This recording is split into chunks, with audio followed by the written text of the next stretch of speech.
especially with runners on base. Gino, high fly ball, left field destined for and landing in the Crawford boxes. Goodness gracious. Home run for Gino, saluting.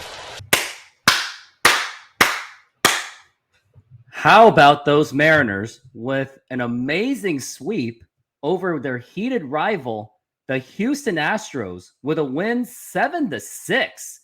And let me, before I even get into this and sound excited or maybe disappointed in something, I know I'm still negative Nancy about it. But before you do, as you can see, I'm at 629 subscribers. Hit that subscribe, hit that like button, hit that notification bell, as I am trying to grow this channel. So go ahead, hit that subscribe button and do it right now. You doing it? Okay, good. So the Seattle Mariners inch out a close one, 7-6 over the Houston Astros, and there's a lot to pack into this. So let's get into this. So first, Julio Rodriguez immediately got another hit, and it looked like he was on pace to break even more records. And he did score on a wild pitch with while Teoscar Hernandez was up to bat. And then you had Dominic Canzone doubling to make it 2-0 with Teoscar scoring. And Dominic Canzone had a fantastic game. To look at his numbers of how Dominic Canzone actually did today, he was 4 for 5. So it looks like he was just a prospect, but looks like at that moment he seems to be MLB ready. Still butthurt about the Paul Sewald trade, but in the meantime, I am happy that Dominic Canzone really did step up and made something happen. And then you go into the bottom of the, not the bottom of the inning, the second inning, Eugenio Suarez, good vibes only, hits another home run. And let me say, he has definitely been on good vibes only lately. All right, guys, good vibes only. Don't forget it. Yep, absolutely. He's been doing that. And then Brian O'Keefe hit a double, which scored Josh Rojas and Dominic Canzone. So these packages of the trade of Paul Sewald have been stepping up lately. They've been playing, I guess, pretty well. But then there was a problem where Emerson Hancock, as well as he was pitching, he had 2 strikeouts, only allowed 2 hits in 2 innings. He was pulled from the game, and yes, you probably saw my Twitter feed where I was just totally accusing Scott Service of his cute bullpen load management that he tends to do, but it really wasn't the case. It was because Emerson Hancock actually was suffering an injury, so he was forced to be pulled. But I will say, maybe Scott Service should have been more aware of that situation, so maybe the bullpen would have been much more tuned and ready. But I will say, this bullpen, it's not ready. It's not there to be at the elite level. Sure, they're still top 5 in ERA. But when it comes to big leads, they tend to have their issues. And it did show in the bottom of the third. You had Yordan Alvarez doing damage, Yainer Diaz, and Dubon scoring, which made the game. Now, let me see how much damage it was done. They scored 5 runs to make it 6-5. So it was the 5 runs that were given up. But luckily, a couple innings later, Dylan Moore stepped up. He did single to shallow right field, scoring Dominic Canzone. No, it was scoring Mike Ford. And Mike Ford surprisingly got an infield base hit on that one. So what a weird inning that was. So you had Mike Ford getting on base with an infield single, and then Dylan Moore stepped up, and Dylan Moore has just been amazing. Like, he's just been unstoppable. Now, let me take a look at his numbers as of then. But right now, he's at 7 home runs and 15 RBIs this season, but that's considered in like very limited play.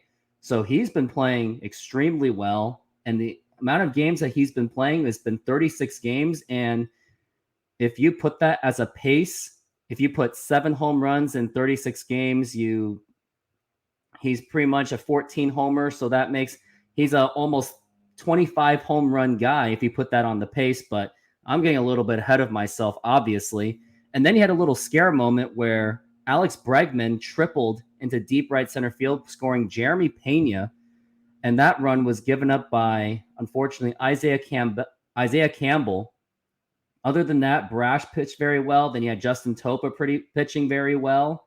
Nobody gave up a hit until Gabe Spire in the 9th inning, where he was up to the task against Yordan Alvarez, and he amazingly struck him out. Like, he really stepped up. And man, I was really thinking about, is Yordan going to be the Mariner killer again off a lefty? Because he does burn lefties pretty well. And it really reminded me of that time where it was that game 1 where he did burn them. And it also reminds me of the time how the Mariners were partially responsible of getting Yordan Alvarez to the Mariners, which I do have a video on that. And I will show that link at the very end of this video. But other than Saucedo and Campbell having their problems, you had Thornton. He pitched okay. Gave up 2 hits, though. Matt Brash gave up a hit, but gave up no runs. Topa was amazing. Munoz was lights out. And then Spire, other than giving up a hit, he also pitched very well. So, and right now, and thanks to these victories, the Mariners are still in that wild card lead, but it's still not significant. They're still only a half game ahead, thanks to the Cincinnati Reds of David Bell not doing their part to win. So that means since they took 2 of 3 and the Mariners got the sweep, they could only gain a half game. So that's why getting that sweep was more than critical.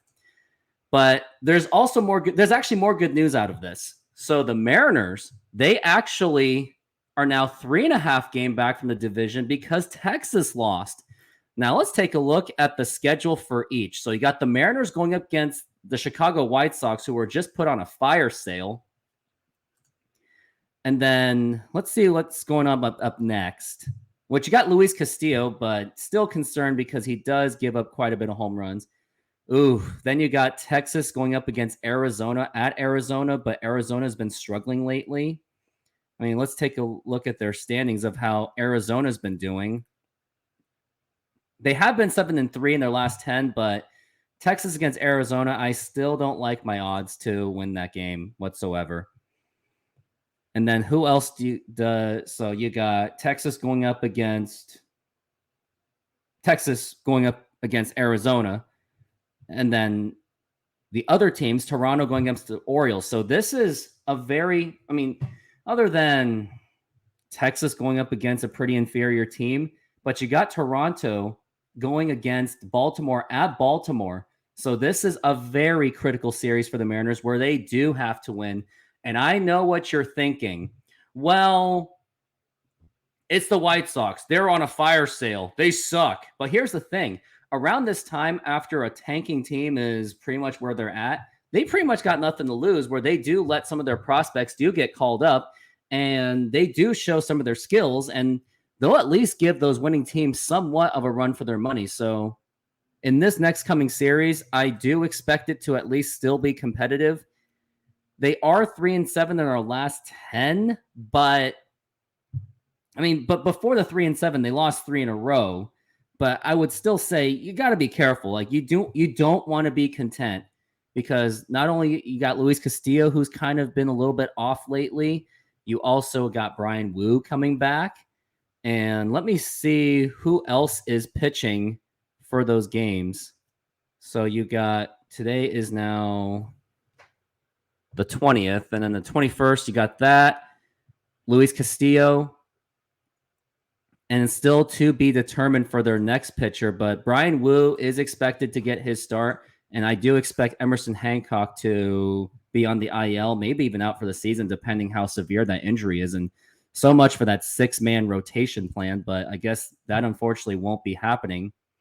But hopefully the Mariners will step up again, not play down to their opponent, because they really do have a very opportunistic week where you can pick up a lot of ground if you do your job, win those games, and hopefully Baltimore somehow goes at least 2 of 3. Mariners 2 of 3 to a sweep, but preferably a sweep, obviously. Then you got Toronto going up against Cleveland at home. So this is a very critical week, critical series. You got to take care of business. You cannot afford to lose the series. And I would think at least Baltimore's going to win at least one of those games. So definitely go for the sweep so you can just pick up another half game at the very worst case scenario. But other things to talk about, like Julio did not have a great game today. He finally cooled off. He struck out twice. He was 1 for 5, but you still got to give it to him that you got to give him the American League Hit Player of the Week. If he doesn't, I don't know what will, but I totally expect him to get that award considering how well he played. And hopefully with JP Crawford, he was on a rehab in Everett. Hopefully when he comes back, then more of that offense will stabilize once again, although they've been playing very well without Crawford. But I don't know how long you can really sustain Julio Rodriguez being the leadoff hitter. I mean, he's hot, but we still need him to score some runs. And then JP being the leadoff because he does put the wear and tear on the pitchers. And then hopefully Tom Murphy can come back real soon because, I mean, O'Keefe, he did pretty well with 2 RBIs, but I still prefer the Tom Murphy because he's been one of our more consistent players on the team. But those are my quick thoughts on this game. What an impressive sweep that was by the Mariners. It wasn't pretty, and I would like to see the bullpen do a little bit better holding those kind of big leads, or just the pitching in general hold those big leads, because I've noticed 7-0 against Chicago, they blew it and lost. 7-0 against the Kansas City Royals, they barely won. And then 6-0, where this game could have totally just been out of control and they could have easily lost this game, where they would have lost the wild card, but they don't this time.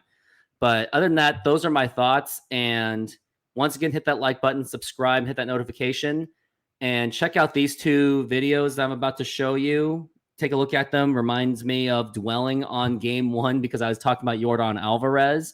And then here is a video on how Yordan Alvarez got onto the Houston Astros, which the Mariners were partially responsible. So do check out those videos, and thank you for watching, and go Mariners.